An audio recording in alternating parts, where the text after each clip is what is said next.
वागर्थावे संपृक्तौ वागर्थ प्रतिपत्तये जगतः पितरौ वन्दे सर्वाणि कृष्णेश्वरौ। तो कल कहाँ तक बता दिए थे?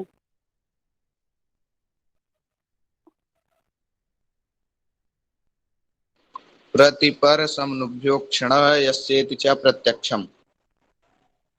प्रत्यक्षम प्रत्यक्षम बना लेंगे ना सभी लोग। अक्षरी प्रति ये विग्रह करेंगे।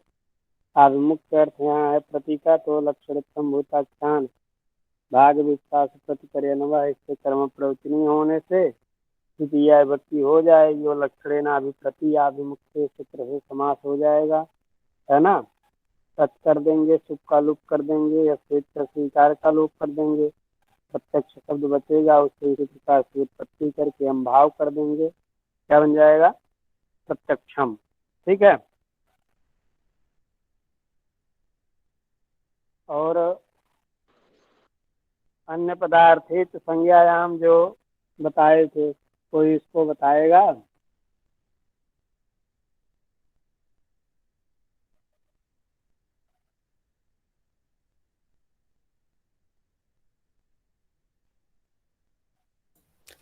जी, केवल इसी पंक्ति को बताना है। विभाषाधिकारे की वाक्येन संज्ञानवगमादि है नित्य समासः।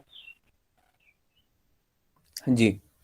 इसमें क्या होता है कि पीछे से विभाषा का अधिकार चल रहा है, महाविभाषा का।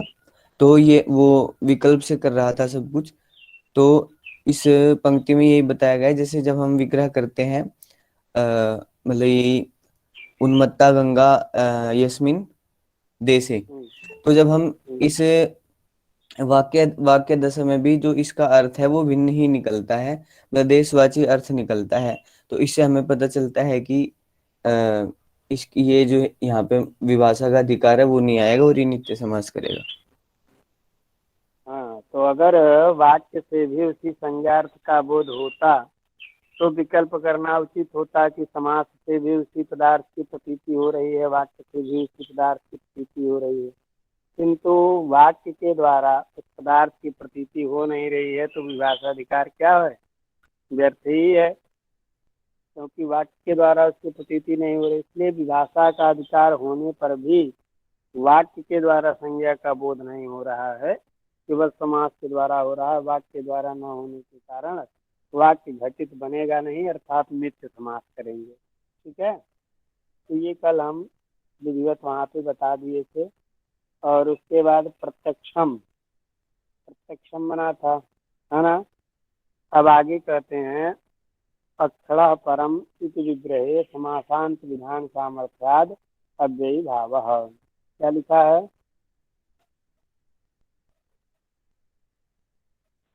अक्षणः परम इति विग्रहे समासांत विधान सामर्थ्यात् अव्ययी भावः। अब देखिए, बनाना है क्या? परोक्षम। ठीक है। परोक्षम यह बनाना है, जैसे प्रत्यक्षम बनाता है इसी प्रकार से परोक्षम बनाना। तो अब जो पर शब्द है, पर शब्द तो अव्यय है नहीं, तो अव्ययी भाव समास कैसे होगा? क्या प्रश्न है? जो यहाँ पे पर शब्द है वह पर शब्द क्या नहीं है? और अव्यय ही नहीं है। अव्यय नहीं है। पर शब्द अव्यय नहीं है, तो अव्यय व्यक्ति से यहाँ समास की प्राप्ति ही नहीं है ना। तो जब समास की प्राप्ति नहीं थी तो पुनः प्रतिपर समनुभ्योक्षण इस गण सूत्र के द्वारा प्रतिपर सम और अनु से उत्तर क्या किया? जो अक्षी को समासांत तक का विधान किया, वह समासांत विधान व्यर्थ हो जाएगा। क्या हो जाएगा? व्यर्थ हो जाएगा। कैसे व्यर्थ हो जाएगा? क्योंकि जब समास का विधान किया ही नहीं तो समासांत का विधान करेंगे तो समासांत विधान स्वतः व्यर्थ होने लगेगा, क्योंकि पहले तो समास का विधान करना चाहिए। जैसे प्रति का समास विधान पीछे किया गया लक्षणेना विप्रति या विमुक्ते, है ना। तो इसी प्रकार से पर जो है, तो पर का तो समास विधान किया नहीं गया। अव्ययम विभक्ति सूत्र से भी इसका समास नहीं हो पाएगा। अक्षरो परम, यदि अक्षरा परम कर दें, है ना, अक्षरा परम इति विग्रह, ऐसा विग्रह जब करेंगे तो पर जो है यह अव्यय है नहीं, यज्ञ विभक्ति इत्यादि के द्वारा वहाँ पे या योग विभाग के द्वारा समास करके अक्षरा परम यहाँ पे अव्ययी भाव समास को उत्पन्न कर लेंगे। उसके बाद प्रतिपर समनुभ्योक्षणा इस वार्तिक के द्वारा क्या कर लेंगे, समासांत टच कर लेंगे। लेकिन ऐसी स्थिति यहाँ पे है नहीं। क्यों नहीं है स्थिति?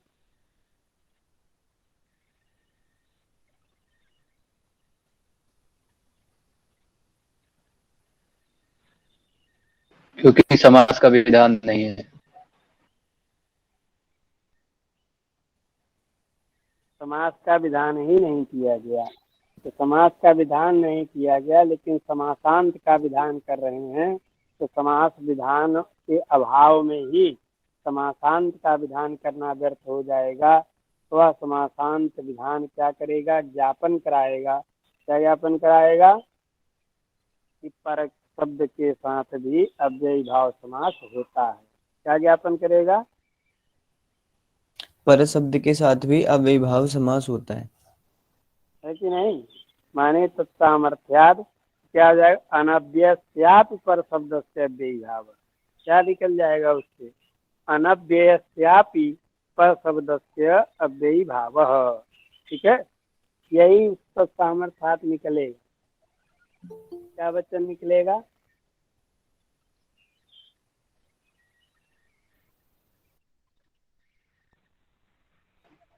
अनव्यस्यापि पर शब्द से अव्ययी भाव।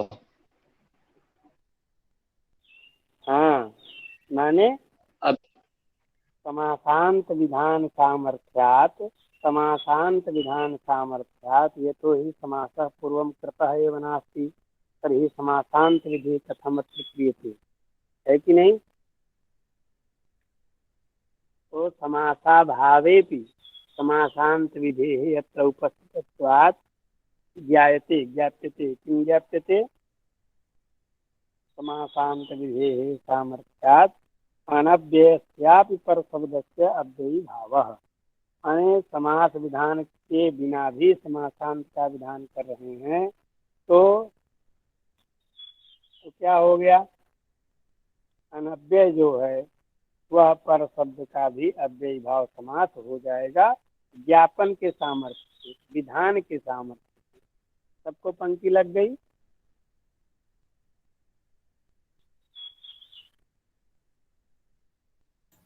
जी। और किस सूत्र से करेंगे फिर? अव्यय विभक्ति वाले से ही अव्ययी भाव नहीं, ये समास से? ज्ञापन से ही करेंगे, ज्ञापन से ही करेंगे जी जी। सीधे। हाँ, ज्ञापन सामर्थ्यात यहाँ पे हो जाएगा।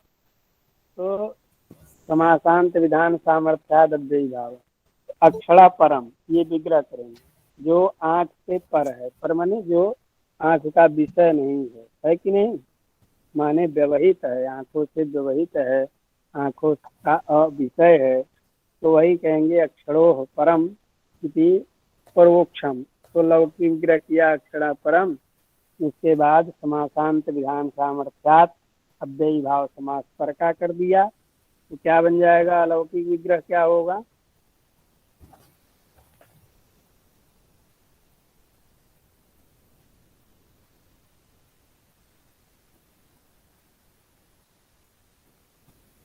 अलौकिक विग्रह क्या होगा?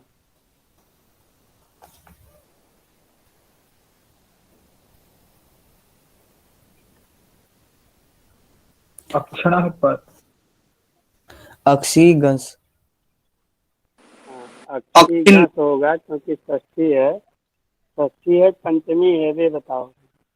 षष्ठी है जी। पर नहीं के योग नहीं में नहीं, पंचमी होगी। हाँ पंचमी है, पंचमी। पंचमी है जी, पंचमी है जी। पंचमी होगी तो क्या विग्रह करेंगे? गसी आएगा। भ्याम अक्षिंगत परम सु। भ्याम अक्षिभ्याम परसु। इन्होंने दो वचन किया नहीं है, एक ही वचन किया है जाति को लेकर के, इसलिए एक वचन में करेंगे। तो अक्षिगस पर सु नहीं अम, क्या हो जाएगा? अक्षिंगस पर अम। हाँ, जैसे पूर्व अम भूत सु किए थे, वो क्रिया विशेषण होने से नपुंसक लिंग था तो अम ही होता है। इसी प्रकार से पर भी है, तो अक्षिगस पर अम ये क्या कर लेंगे? अलौकिक विग्रह करेंगे, विधान अलौकिक सामर्थ्या समासांत विधान सामर्थ्या समास करेंगे, प्राथमिक संज्ञा करेंगे, है ना। और इसी प्रकार से पर इधर आएगा और क्या बन जाएगा, पर अक्षी। अब यहाँ पे परोक्षे लिट इति निपातनात् परस्य औकारादेशः। बोले कि भाई पराक्ष होना चाहिए, है ना, पराक्ष, क्योंकि पर है अक्ष है, दीर्घ करेंगे। तो कह रहे नहीं, सूत्र है परोक्षे लिट। परोक्षे लिट सूत्र को देख करके क्या ज्ञापन हुआ कि परोक्ष शब्द में पर को निपातना क्या होता है, औकार आदेश होता है। उकार है कि नहीं, तो ओकार हो जाएगा। तो ओकार आदेश हो जाएगा तो क्या बन जाएगा, पर है अक्ष है, परोक्ष पूर्व रूप हो जाएगा परोक्ष। ठीक। अब परोक्ष जब बन गया तो अब इस स्थिति में वो गण सूत्र लगेगा, प्रतिपर समनुभ्यो क्षण। प्रतिपर सम और अनु, इससे उत्तर जो अक्ष, उस अक्ष को समासान टच होगा। ठीक है। तो अब यहाँ पे परोक्ष जो है परोक्ष, अब इस स्थिति में परोक्ष जब बन गया तो पर से उत्तर क्या है, अक्ष, है ना, समास हो गया है तो उससे समासांत टच होगा परोक्ष। और अब ये जैसे इकार का लोप करके मिला देंगे परोक्ष। ठीक है। और चूंकि अव्ययी भाव समास है इसलिए जो सु आएगा तो शुभ शुभ की उत्पत्ति होगी, उसको अम हो जाएगा अदंत होने के कारण, तो रूप बन जाएगा परोक्षम। क्या रूप बन जाएगा, परोक्षम। परोक्षम। ठीक है ना, आ गया सबको। जी। तो उसी को ये लिखे हुए हैं कि अक्षर परमित विग्रहे समासांत विधान सामर्थ्याद अव्ययी भाव परोक्षे लिट इति निपातनात् परस्य उकारादेशः परोक्षम बने। अब आगे लिख रहे यहाँ हैं पर परोक्षम, परोक्ष।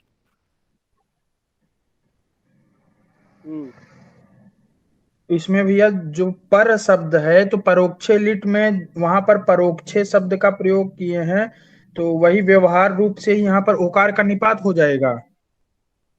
हाँ, निपातनात् उकारादेश हो जाएगा पर शब्द को, तो परोक्ष व्यवहार रूप से। है कि नहीं। व्यवहार क्या, निपातनात्, वो व्यवहार तो अच्छा। पाणिनि जी का है, उस निर्देश जी से हो जाए, है ना, जैसे भूतपूर्व तरफ। चलिए, तो अब आगे लिखे हैं परोक्षा क्रिया इत्यादि तो अर्थ आद्य, है ना। तो परोक्षा क्रिया, बोले परोक्षा कैसे बनेगा, क्योंकि परोक्षम क्या है, अव्ययी भाव समास है ना। परोक्षम क्या है, अव्ययी भाव समास। अव्ययी भाव समास है तो परोक्षम ही बनेगा, प्रत्यक्षम ही बनेगा।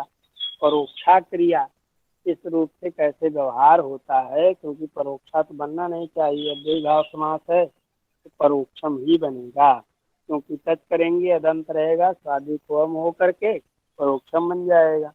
अब अव्यय होता है तो कह रहे हैं परोक्षा कैसे बना, तो इसको लिख रहे हैं अर्थ आद्यति, अर्थ आदिभ्यो अर्थ, है कि नहीं। तो क्या कर देंगे, अर्थ आदि गण में उसका क्या कर लेंगे, पाठ मानते हैं। क्या मानते हैं, अर्शादिगण में उसका पाठ मानते हैं। तो पाठ मानते हैं तो क्या कर देंगे, उससे अच प्रत्यय कर देंगे, उससे मतवर्थीय अच प्रत्यय कर देंगे। तो अर्थादिभ्यो अच, इस सूत्र के द्वारा जब मतवर्थीय अच प्रत्यय कर देंगे तो उस प्रकार से परोक्षा की भी निष्पत्ति हो जाएगी। माने परोक्षम अस्याह अस्ति इति परोक्षा, परोक्षम अस्याह अस्ति इति परोक्षा, परोक्षा क्रिया। परोक्षा का अर्थ क्या हो जाएगा, परोक्षवती। परोक्षा का अर्थ क्या हो गया, परोक्षवती। क्योंकि अर्थ आदिभ्योवत कर दिया, है ना, मतवर्थीय में। मतवर्थीय में जब परोक्ष शब्द से कर दिया तो अब है परोक्ष शब्द, और मतवर्थी में अर्थाद्य अच कर दिया तो परोक्ष। और अब इस स्थिति में जैसे परोक्ष यहाँ आकार का लोप करेंगे, आपको मिलाएंगे, परोक्ष बन जाएगा, है ना। उसके बाद अब जब यहाँ पे परोक्ष बन गया, है कि नहीं, क्या समझे। परोक्ष जब इस प्रकार से बन गया स्थित से लोप करने के बाद, उसके बाद स्थित विवक्षा में टाप कर देंगे। टाप कर देंगे तो बन जाएगा परोक्षा। ठीक है, जी। तो परोक्षा शब्द सब लोग बना लेंगे ना। इसी प्रकार प्रत्यक्षा भी बन जाएगा। यम तो वांग्मयी मूर्ति प्रत्यक्षा वर्तते हरे, है ना, भगवान की वांग्मयी मूर्ति है तो प्रत्यक्षा वर्तते हरे, हरे प्रत्यक्षा मूर्ति वांग्मयी मूर्ति, तो प्रत्यक्षा कैसे, है ना। कालिदास ने भी लिखा है, क्या लिखा है मंगलाचरण में, अभिज्ञान शाकुंतल, क्या लिखा है? प्रत्यक्षाभिप्रपन्नस्तनुभिरवतु अस्ताभिरस्ताभिरिष्ट। जी, शुरू से सुनाओ।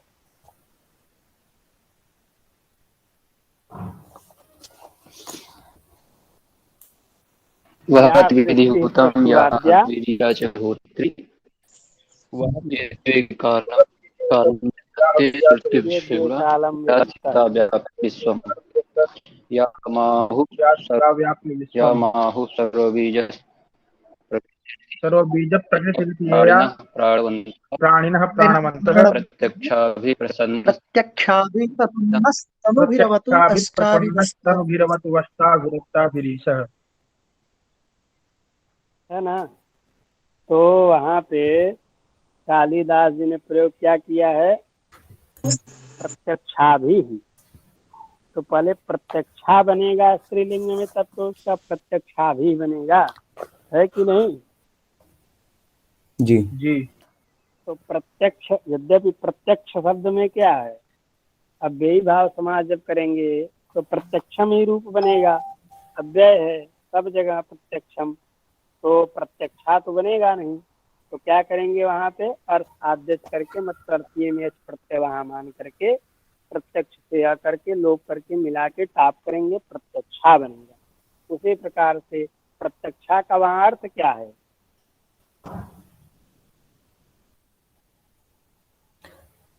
प्रत्यक्षवान नहीं, प्रत्यक्षवती। हाँ, प्रत्यक्षवती।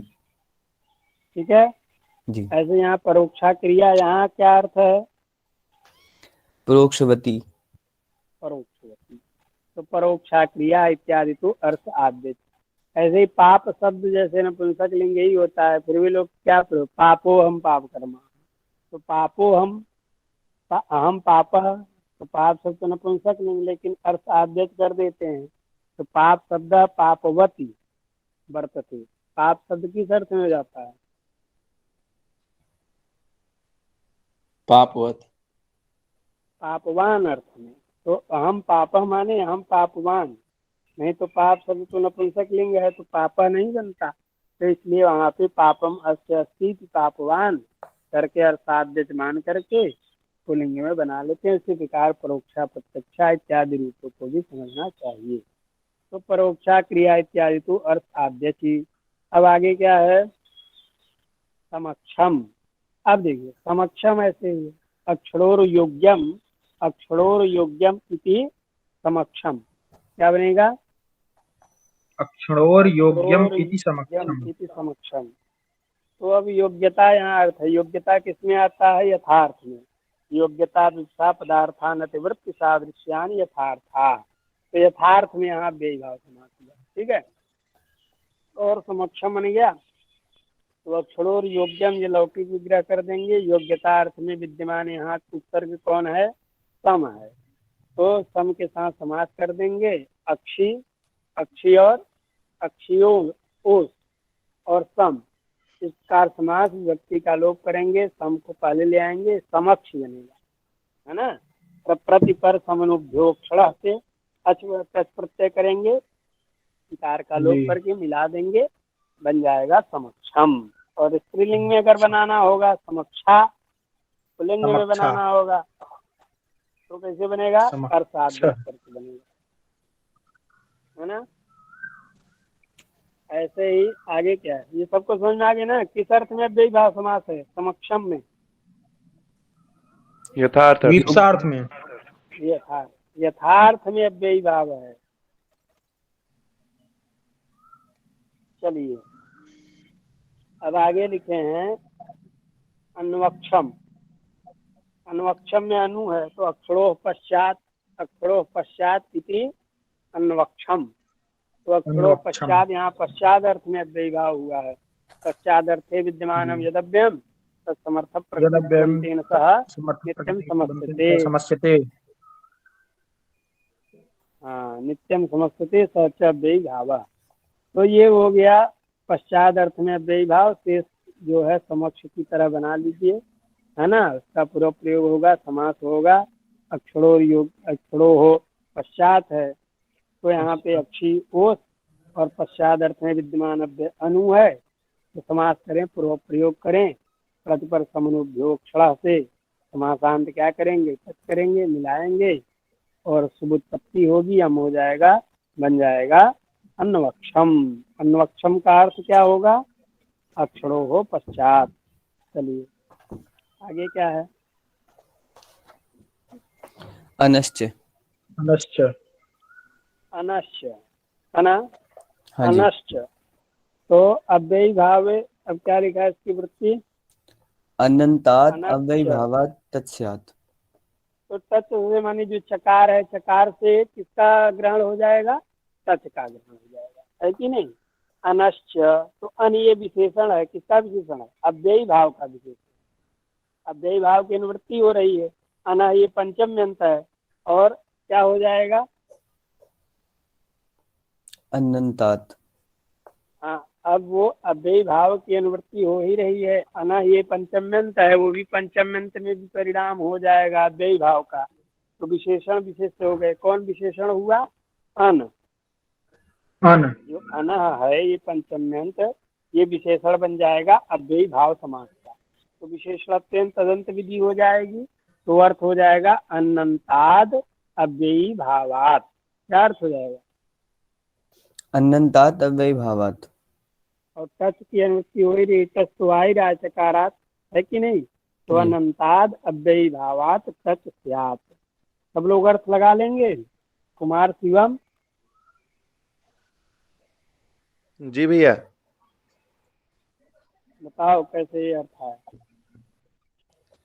भैया कहे अनश्च, तो इसमें ऊपर के सूत्र अव्ययी भावे शरत प्रवृत्तिभ्य से अव्ययी भावे की अनुवृत्ति होगी और वो यहाँ पर अनह का विशेष्य बनेगा, तो इसका भी पंचमी में भी परिणाम करके अव्ययी भावात बनेगा। और अन क्योंकि विशेषण हो जाएगा तो उसमें तदंत विधि हो जाएगी, तो अनंतात् अव्ययी भावात।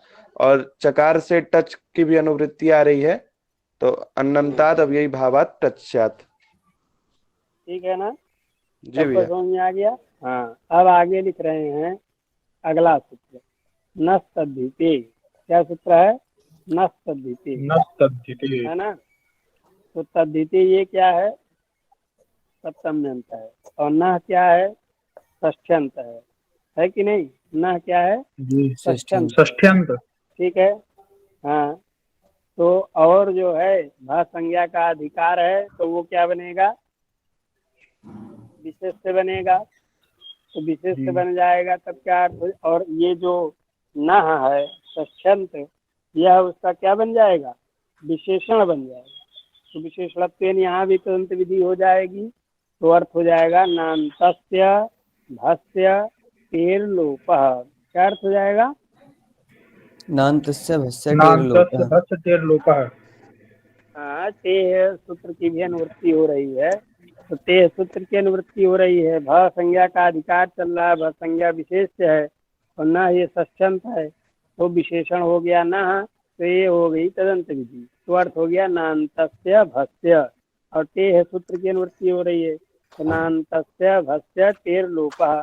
अल्लोप होना से लोप की अनुवृत्ति हो रही है तो नान्तस्य भस्य टेर लोपः स्यात्।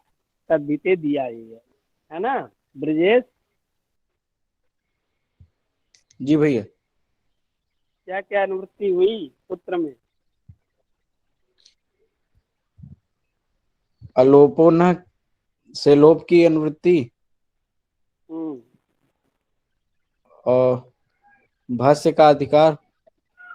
हाँ, और ते सूत्र की अनुवृत्ति। टेह सूत्र की। और ना ये षष्ठंत दिया ही है, भ संज्ञा जो है भ उसका क्या बनेगा, ये विशेषण तो तुरंत विधि, तो नान्तस्य भस्य टेर लोपः स्यात्, है ना, तद्धिते, ये पूरा अर्थ सूत्र का हो जाएगा। ठीक है, अब चलिए ये भी क्या करने आया है सूत्र, समासांत विधान करने आया है। तो लोप है, लोप भी एक प्रकार से समासांत विधान, ठीक है ना।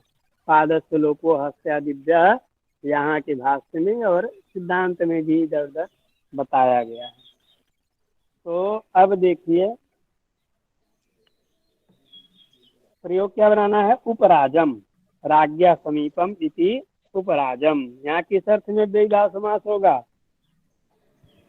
समीप। समीप अर्थ में। सामीप्य, सामीप्य अर्थ में, सामीप्य अर्थ में उपअव्यय है उसी का समास हो जाएगा। तो यहाँ पे राज्ञा समीप में लौकिक विग्रह करेंगे, राजन सुप अलौकिक विग्रह करेंगे, समास प्राकृतिक संज्ञा भक्ति का लोप, और किसका प्रयोग हो जाएगा, उप का।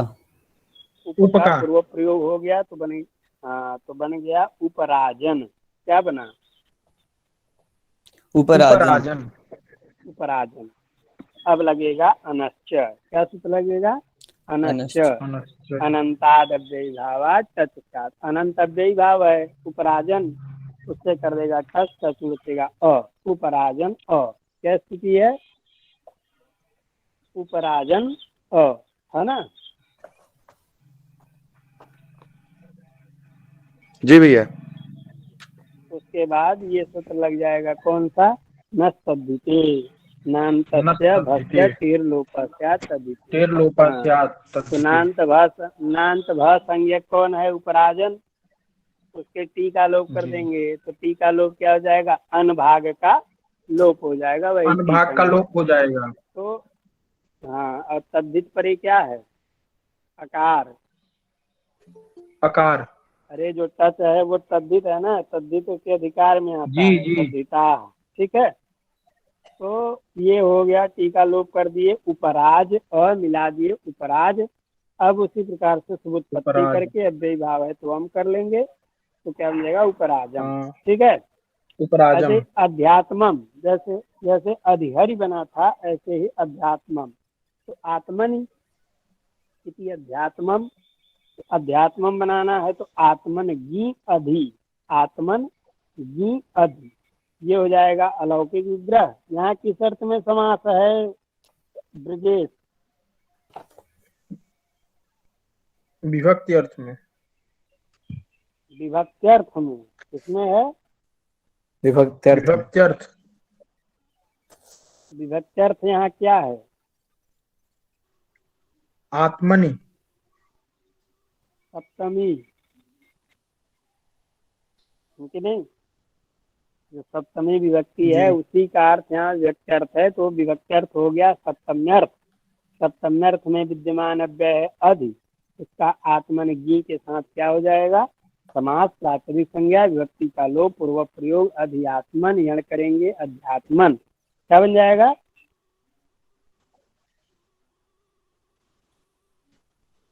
अध्यात्मम।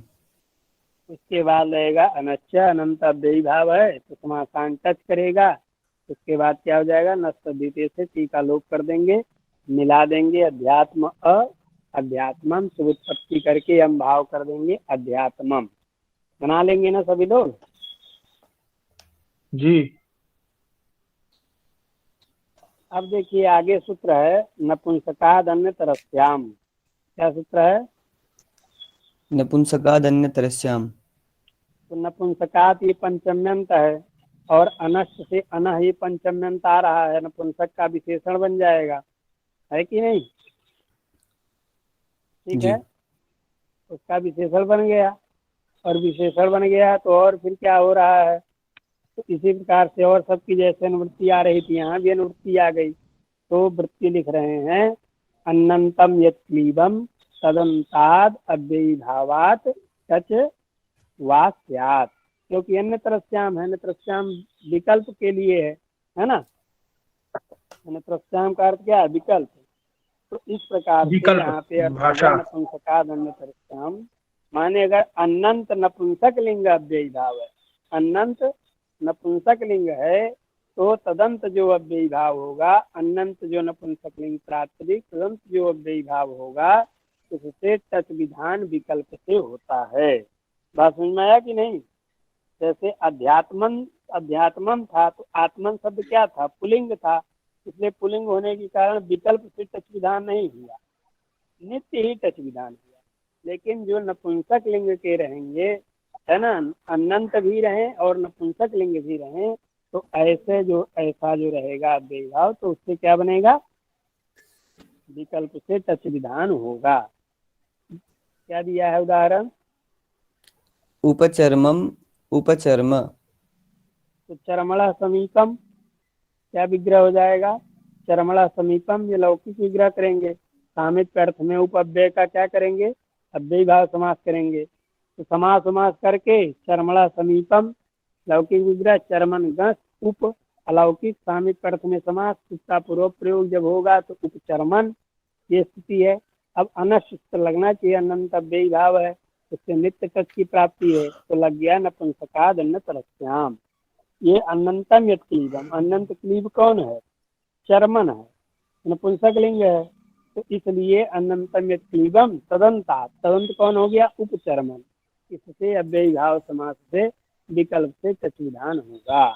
तो एक बार टच विधान करेंगे तो उपचरमन अ, यहाँ नस्तद्वितीय टीका लोप करेगा तो उपचर्म अ मिलाएंगे, उपचर्म, और सुबुत्पत्ति करके हम भाव करेंगे तो उपचरमम बने।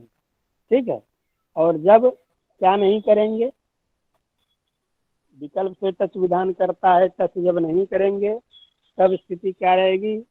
उपचरमन रहेगा, उससे साधित्पत्ति आएगी, लुक होगा, और न का भी क्या हो जाएगा? न लोपः प्रातिपदिकान्तस्य। न लोप प्रातिपदिकांत से न का लोप हो जाएगा। न का लोप हो जाएगा तो बन जाएगा उपचर्मा। तो उपचर्मा ये किस पक्ष में बना? टच अभाव पक्ष में। किस पक्ष में? टच अभाव पक्ष में। हाँ, वो टच विधान पक्ष में बना था उपचर्मन, टच भाव पक्ष में बनेगा उपचर्मा। आ गया ना सबको? जी। अब देखिए आगे लिखा है नदी पौर्णमास्याग्रहायणीभ्य। क्या लिखा है? नदी पौर्णमासाग्रहायनेभ्यः। कितने हैं? कितने कितने हैं? नदी है, ये क्या है? पौर्णमास आग्रहायणी पौर्णम आग्रहायणी पौर्णम पौर्णमासी, उसके बाद आग्रहायण। आग्रहायणी। आग्रहायणी। तो इतने हैं। इन सब से माने इन सब से भी क्या होता है? विकल्प से टच विधान होता है। ठीक है ना? तो अब वही है, अब टच की अनुवृत्ति हो गई है यहाँ पे, और विकल्प की भी माने अन्यतस्याम जो है उसकी भी अनुवृत्ति हो गई। तो इस प्रकार से नदी, पौर्णमासी, आग्रहायणी, एकदंत जो अव्ययी भाव होंगे उन अव्ययी भाव समास से विकल्प से टच होगा। क्या कहा?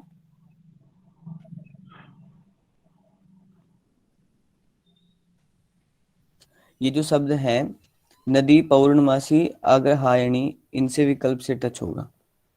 हाँ, नदी, पौर्णमासी, आग्रहायणी, एकदंताद अव्ययी भावात समासांत टच प्रत्यय विकल्पेन भवति। अर्थात उसका हो जाएगा नदी, पौर्णमासी, आग्रहायणी, इस एकदंताद अव्ययी भावात समासांत टच प्रत्यय स्यात्। ठीक है, विकल्पेन। तो ये सब अंत में जिसके रहें ऐसा जो तुरंत अव्ययी भाव समास होगा उससे टच प्रत्यय का विकल्प से विधान होगा। ठीक है।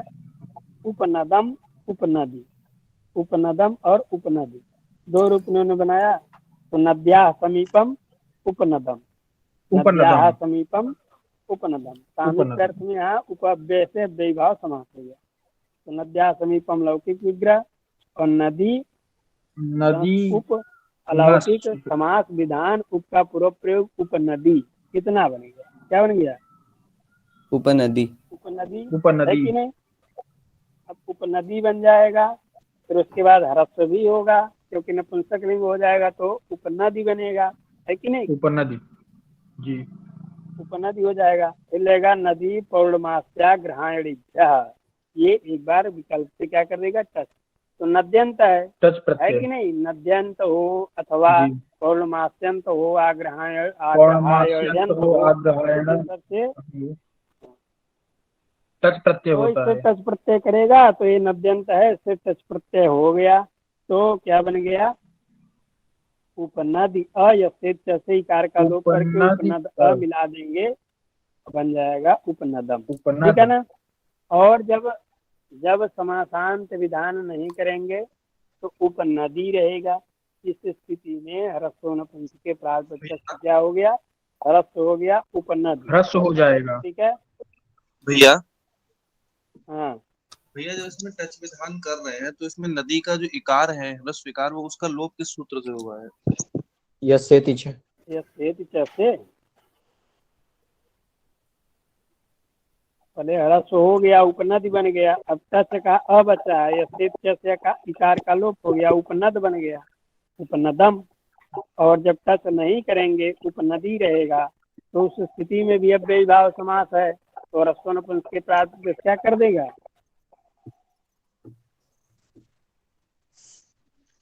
ह्रस्व कर देगा। तो ह्रस्व कर देगा तो क्या बन जाएगा, उपनदी। अब जो सु आएगा उस सु का अभ्यादाप सुपर से क्या हो जाएगा, लुक हो जाएगा, तो उपनदी बन जाएगा, अधिहरि की तरह लुक हो जाएगा। तो एक उपनदम, दूसरा उपनदी, ठीक है ना। अब देखिए उपपौर्णमासम, उपपौर्णमास, ये दोनों रूप आप लोग बना लीजिए।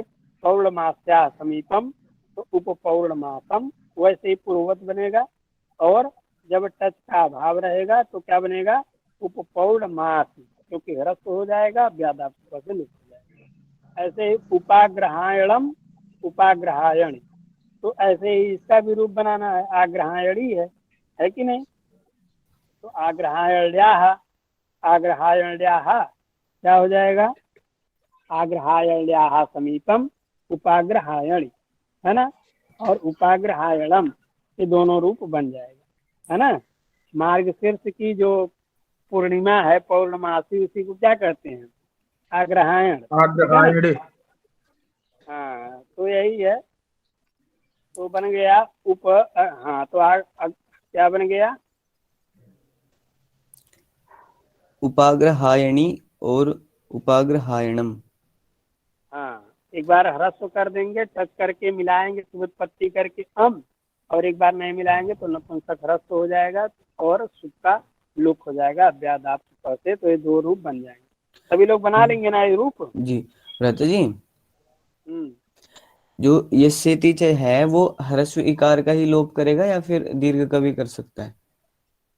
नहीं दीर्घ का भी कर सकता है, ऐसी बात तो नहीं फिर है।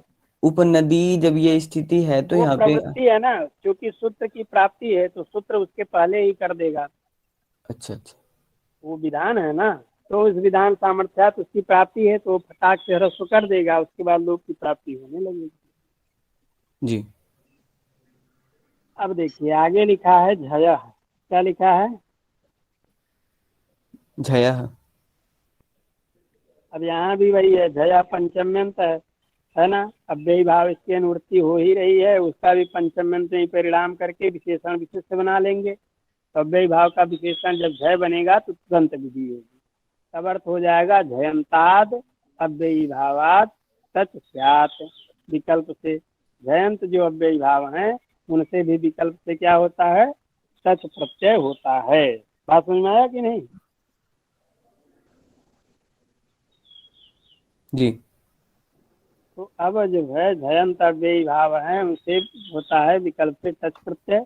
तो रूप बनाना है क्या, उपसमिधम और उपसमित, उपसमित। उपसमिधम, ठीक है जी। जी। अब यहाँ पे विग्रह क्या करेंगे, लौकिक विग्रह क्या होगा, समिधः समीपम, समिधः समीपम, समीपम, समीपम। है कि नहीं। तो हाँ तो समिध गस और सामिप्य अर्थ में उप समास उप। करेंगे, विभक्ति का लोप, उप का पूर्व प्रयोग उप समिध। अब ये झयंत अव्ययी भाव है, तो झयंत अव्ययी भाव होने के कारण क्या हो जाएगा, विकल्प से टच, तो टच करके मिला देंगे, हम भाव हो जाएगा तो उप समिधम, ठीक है ना। उपसमित। और जब टच नहीं करेंगे उप समिध रहेगा तो चर तो हो जाएगा, विकल्प से क्या हो जाता है, चर तो हो जाता है। जब चर तो हो जाएगा तब क्या बन जाएगा, उपसमित। समित, ठीक है ना। तो ये दो रूप विकल्प से बनेंगे झया से, क्योंकि नित्य इनमें प्राप्ति थी, लेकिन झया सूत्र क्यों बनाया, इसीलिए कि ताकि जो जयंत अव्ययी भाव है उनमें विकल्प से दो रूप बने, उपसमिधम उपसमित। सबको आ गया। जी। किसी को ना आया हो तो बता देना, कोई संकोच की बात नहीं है, मैं पुनः बता दूंगा। जब से जो मतलब आदि से पढ़ा रहा हूँ, समर्था पद विधि से अभी तक का यह अव्ययी भाव समास आज संपन्न हो जा रहा है। इसके बीच का सारा पाठ आप लोग स्वतः 1 घंटा परिश्रम करके लगाएंगे पंक्तिशः, जिसको जहाँ जो प्रयोग, जिसको जहाँ जो पंक्ति समझ में नहीं आ रही है मुझसे कल पूछेंगे, ठीक है। और मैं भी सबसे कल पूछूंगा पूरे अव्ययी भाव समास में कहीं भी कुछ भी, तो और आप भी हमसे पूछ सकते हैं कहीं भी कुछ भी जहाँ तक पढ़े हैं। आज लगा करके परिश्रम से तब फिर उपस्थित होइए, इसलिए इसको आज संपन्न करेंगे। आगे का सूत्र है गिरेश्च सेनकस्य। क्या सूत्र है, गिरेश्च गिरेश्च सेनकस्य। सेनकस्य। भैया उप समिध में हलंत रहता है क्या भैया? इसमें हाँ समित धूम होता है ना,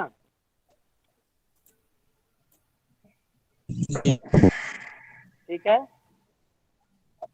भैया समिधा का क्या है मतलब तो क्या होता है? चले, समिधा भी वही है, लेकिन जब उसमें टाप प्रत्यय कर देंगे तो समिधा हो जाएगी, जैसे दिक से दिशा होती है ना। क्योंकि जो है भागुरी जो ऋषि हैं वो हलंत से भी क्या चाहते हैं, इन सभी स्त्री प्रत्ययों की उनकी क्या है, इष्टि है, तो इसलिए दो दो बनते हैं, वाक भी वाचा भी, है ना, दिग भी दिशा भी, तो वही है, निट है निशा भी है, इसी प्रकार से समिध भी है समिधा भी है। क्या समझ में आया? जी। चलिए, तो गिरेश्च सेनकस्य गिरियंताद अव्ययी भावात चचवा स्यात्, ये भी है गिरे है, ये भी पंचम अंत है कि नहीं, तो ये भी है। अब यहाँ पे क्या कर देंगे, गिरेश्च सेनकस्य, अव्ययी भाव का अधिकार आ ही रहा है, तो गिरी जो है उसमें क्या बन जाएगा, विशेषण तदंत विधि, तो तदंत हो जाएगा, तो गिरे का अर्थ क्या हो जाएगा, गिरियंत। गिरियंताद। गिरियंतात् हाँ, क्योंकि अव्ययी गिरे, भावात्। क्योंकि गिरे पंचम्यंत है। अब तदंत विधि हो गई जी। अव्ययी भाव का विशेषण, तो गिरी का अर्थ गिरियंत हो गया, पंचम्यंत है, गिरियंत। इसलिए जी। हाँ, इसलिए गिरियंतात्। गिरियंताद अव्ययी भावात, बंद करिए सभी लोग, म्यूट करिए, इसलिए गिरियंताद अव्ययी भावात टच वा स्यात्, वा जो है विकल्प से होता है, इन्होंने नाम ग्रहण कर लिया। यहाँ ऋषि मुनियों का मत आ जाता है, उनसे किसी का नाम आ गया तो वह कार्य क्या होते हैं, विकल्प से। किसी ऋषि का नाम यदि आ गया सूत्र में तो वह कार्य सदैव कैसे होगा, विकल्प से। विकल्प से। क्यों?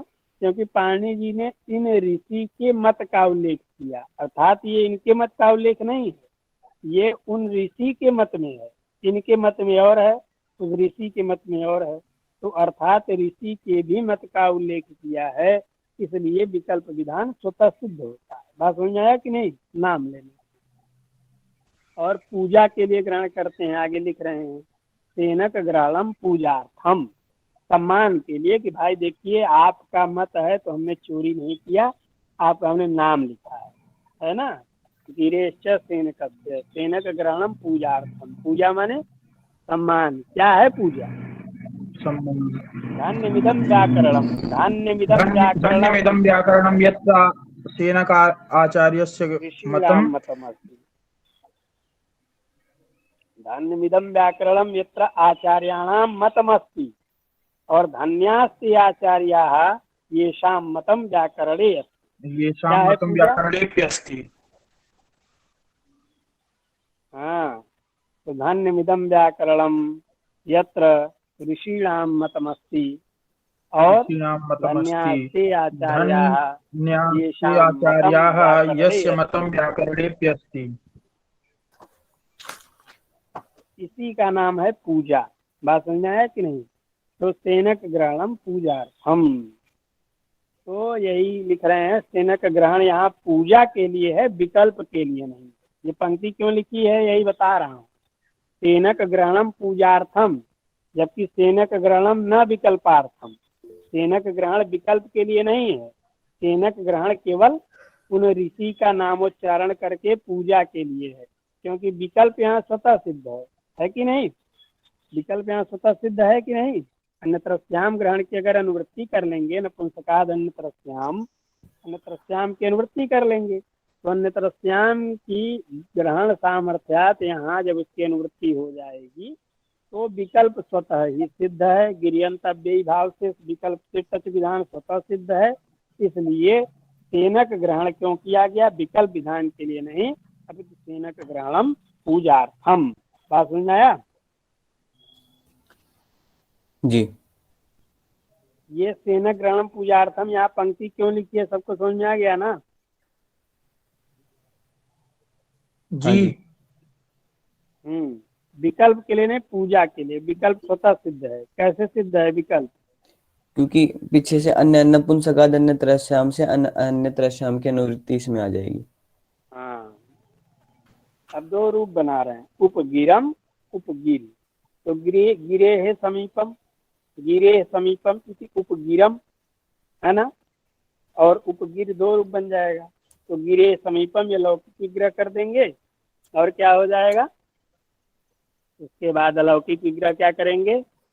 गिरी गस उप, सामीप्य अर्थ में उप है, अब भाव समास करके उप का पूर्व प्रयोग उपगिरी।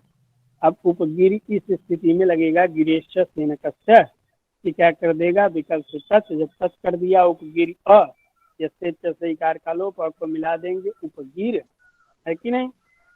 उपगिर बन जाएगा। स्वादी करके अम्भाव कर देंगे उपगिरम, माने पर्वत समीपम। ठीक है।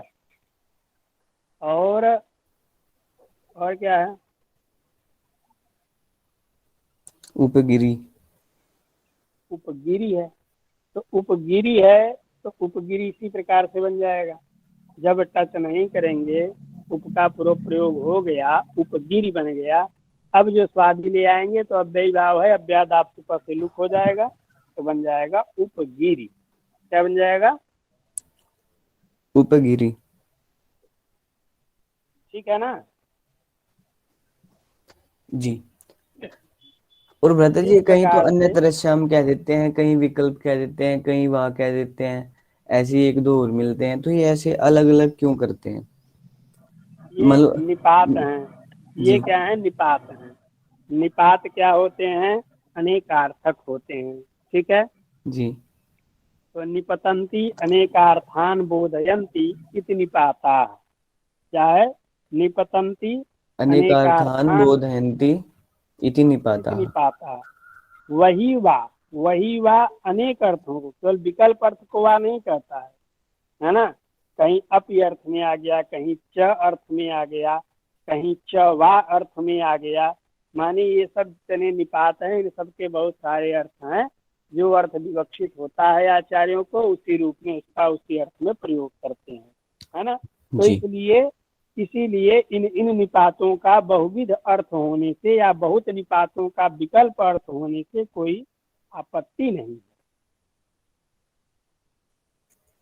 जी ठीक है, समझ में आ गया सबको?